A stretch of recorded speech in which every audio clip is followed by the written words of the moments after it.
ሰላም ወገኖች እንደምን አላችሁ? ደህና ናችሁ? እግዚአብሔር ስሙ የተባረከ ይሁን። እንደተለመደው ዛሬ ደግሞ ይህንን ትምህርት ይዤላችሁ ቀርቤያለሁ። ዛሬ የማስጠንቀቂያ ትምህርት ነው። ይህ ትምህርት ለብዙዎቻችሁ ያስጠነቅቃችኋል ብዬ አምናለሁ። በተለይም ደግሞ የሥነ መለኮት ትምህርት በተለያየ ትምህርት ቤት የተማራችሁ እና ይህንን የዲስፔንሴሽናሊዝም ተብሎ የሚጠራውን የዘመኑን የሥነ መለኮት አስተምሮት የተዋሃዳችሁ እናንተን ላስጠነቅቃችሁ እወዳለሁ።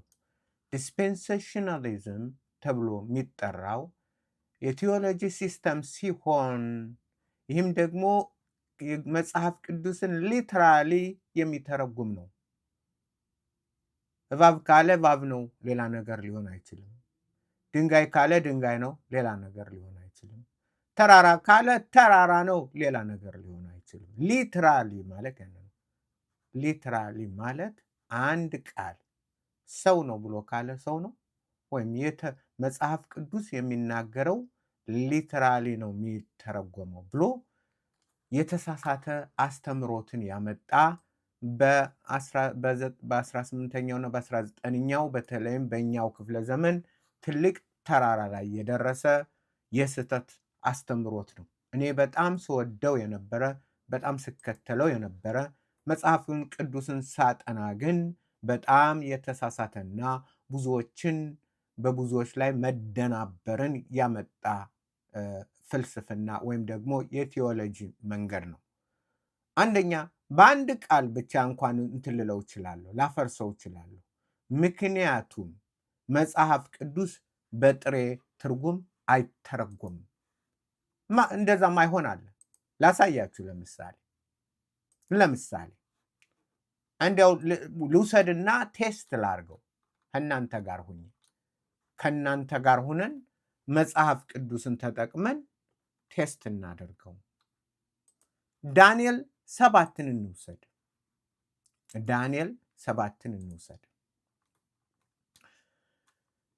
በባቢሎን ንጉሥ በብልጣሶር በመጀመሪያው ዓመት ዳንኤል በአልጋው ላይ ሕልምንና የራሱን ራእይ አየ።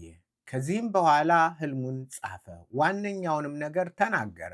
ዳንኤል ተናገረ እንዲህም አለ፣ በሌሊት በራእይ አየሁ፣ እነሆም አራቱ የሰማይ ነፋሳት በታላቅ ባህር ላይ ይጋጩ ነበር። 4 ታላላቅ አራዊት ከባህር ወጡ። እንግዲህ በዲስፔንሴሽናሊዝም አስተምሮት የቴዎሎጂካል ሲስተም 4 አውሬዎች ወጡ። ስንት?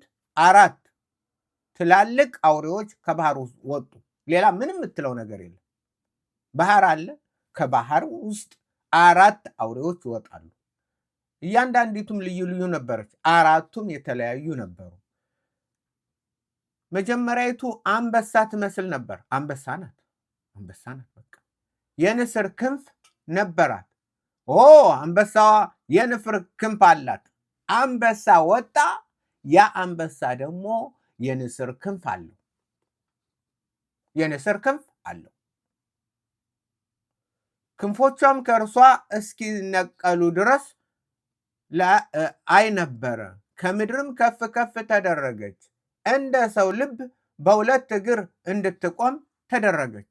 የሰው ልብ ተሰጣት እና ምን ሆነች? የሰው ልብ ተሰጣት፣ በ2 እግር እንድትቆም ሆነች። እቺ የወጣችው አውሬ አንበሳይቱ እንትን ያላት እንደዚህ ብሎ ነው አሁን የሚጠናው። ይሄ ነው ወይ የሚጠናው? እንደዚህ አይነት ሊትራሊ የሚባል ነገር የለም። ጌታ ኢየሱስ ክርስቶስ ሲያስተምር አፌን በዓለም ሳይፈጠር አፌን በምን ከፈትኩ? በምሳሌ። ምሳሌ ሊትራል አይደለም። ምሳሌ የተለያዩ ነገሮችን ምሳሌ አድርጎ ማስተማር። በዘፍጥረት ምዕራፍ 3 ላይ እባብ መጣ ካለ እባብ ነው፣ በቃ እባብ ነው፣ ሌላ ምንም ነገር አይደለም። ሴቲቱን መጥቶ ያናገራት እባብ ነው እንዴ። ኦኬ፣ እንግዲህ ያንን እንደዛ ከሆነ ራይ ደግሞ ሄደን እንይላቸው። ራይ ደግሞ ያንን እባብ ሄደን እንየው። ራይ 12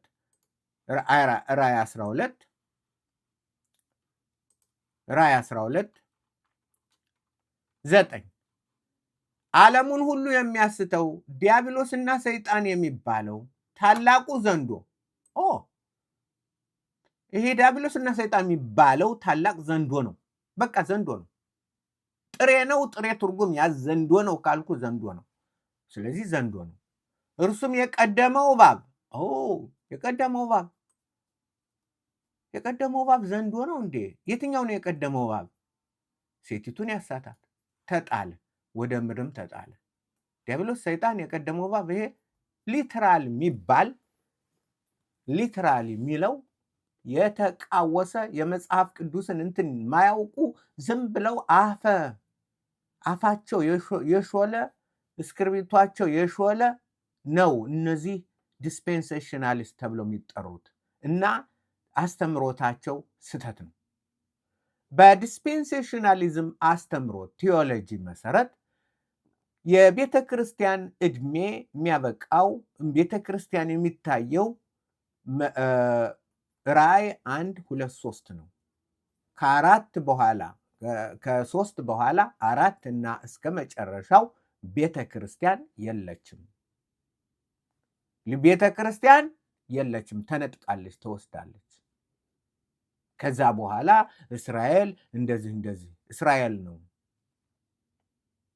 እነ ኤልያስ ናቸው። እነ ኤልያስ መጥተው እንትን ይላሉ። ይሄ የተደናበረ ግራ የሚያጋባ የስተት አስተምሮ ነው። ፈጽሞ የስተት አስተምሮ ነው።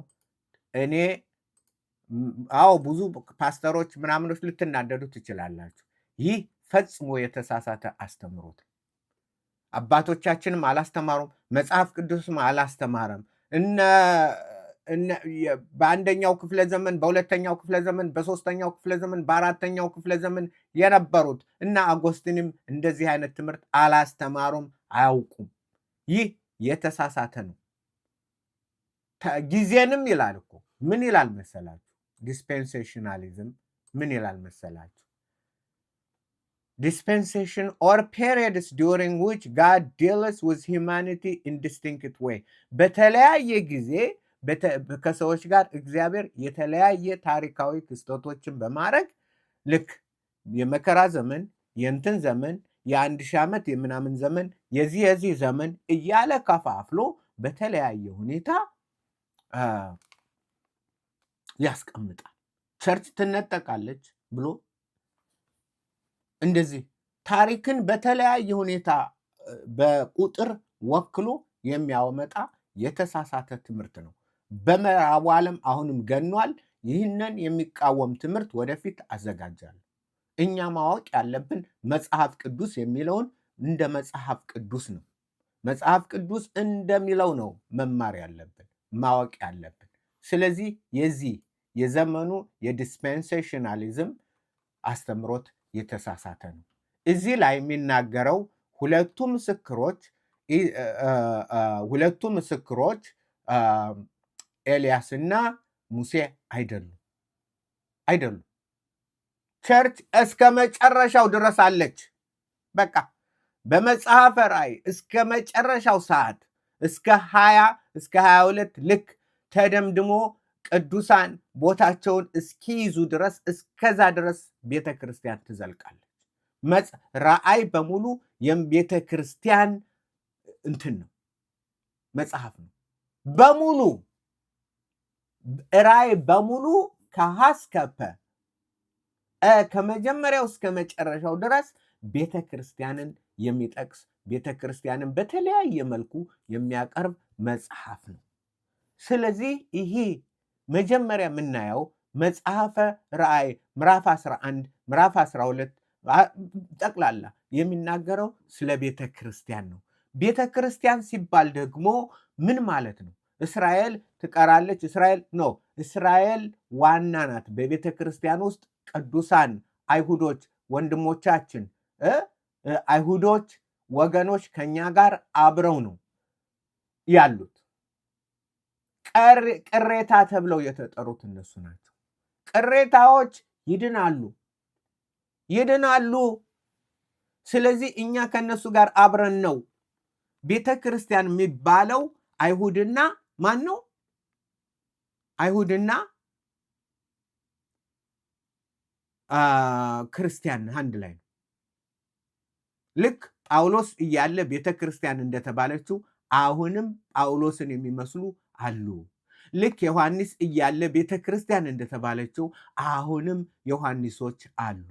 ልክ ጴጥሮስ እያለ ቤተ ክርስቲያን እንደተባላቸው አሁንም ጴጥሮስ የሆኑ አይሁዶች አሉ። አይሁዶች አሉ። ቋንቋውን ስለማታውቁ ነው እንትን የምትሉት። ዕብራይስጥን ስለማታውቁ ብዙ ፕሮግራሞችን ስለማታዩ ነው። ብታዩ እናንትን ብትሉ ግን የሚሰሩት ድንቅና ታምራት በጣም የሚያስገርም ነው። ሸላኑ ቲቪ ታውቁታላችሁ? የሸላኑ ኦኬ፣ ሸላኑ ኦኬ፣ ሸላኑ ቲቪ በዕብራይስጥ እንዳልጽፈው እንትን አልኩት። ሸላኑ ቲቪ ይህን ታውቁታላችሁ? ሸላኑ እነዚህ እኮ ክርስቲያኖች እኮ ናቸው።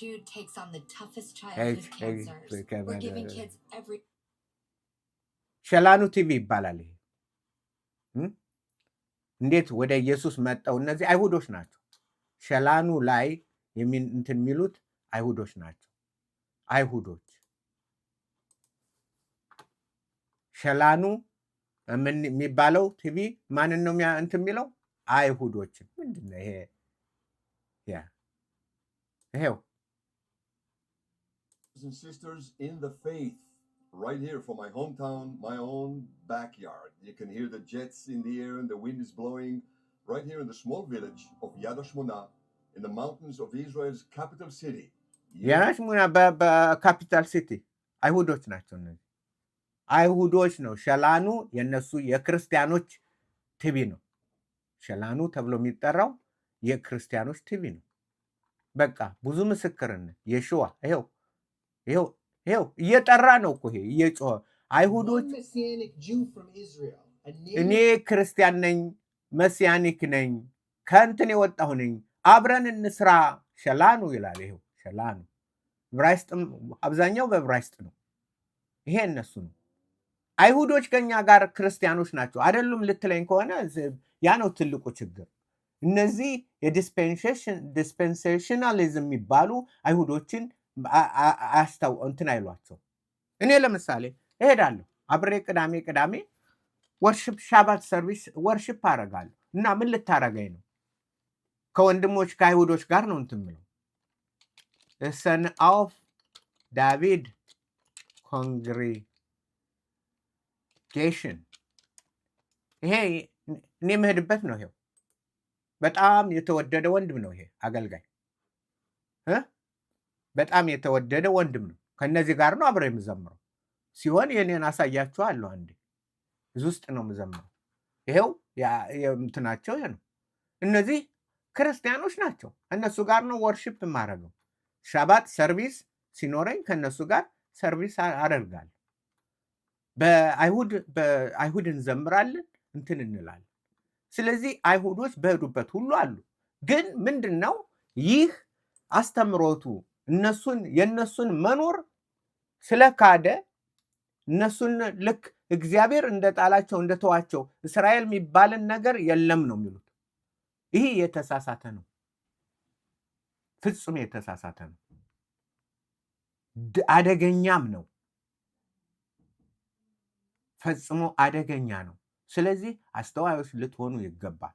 ይህንን የዲስፔንሴሽናሊዝም አስተምሮት በዘመናችን ላይ ሰልጥኖ ያለውን በምዕራቡ ዓለም ነግሶ ያለው የተሳሳተ አደገኛ አስተምሮ ከሱ ልትልቁ ይገባል። ፈጽማችሁ ራቁ። ይልቅስ መጽሐፍ ቅዱሳችሁን አንሱ። መጽሐፍ ቅዱሳችን እናንሳ፣ እንመርመር፣ እንፈትሽ፣ እንማር። ከስተት እንጠበቅ ዘንድ ከአመፃ ከክፋት እና ከሐሰተኛ አስተማሪዎች። ኢየሱስ እኮ ሐሰተኛ ነቢያትና ሐሰተኛ አስተማሪዎች፣ ዲስፔንሴሽናሊዝም ሐሰተኛ አስተማሪ ነው። በሱ ላይ አሁንም እንግሊዘኛም ሰፋ ያለ ፕሮግራም አቀርባለሁ። ዋው ለምን እንዴ አለ አሜሪካ፣ እንግሊዝ እኮ በሙሉ ዲስፔንሴሽናሊዝም ይሁንበት። መጽሐፉ የሚለውን ነው። አባቶቼ ያሉትን መጽሐፍ ቅዱስ የሚለውን የቤተ ክርስቲያን አባቶቻችን ያሉት የተማሩትን በአዲስ ዘመን የመጣውን የአዲስ ትምህርት አይደለም። ዘመን ወለድሽ አይደለም። እንኳን ሌላ ይቅርና በዘመነ ተሐድሶ ወይም ደግሞ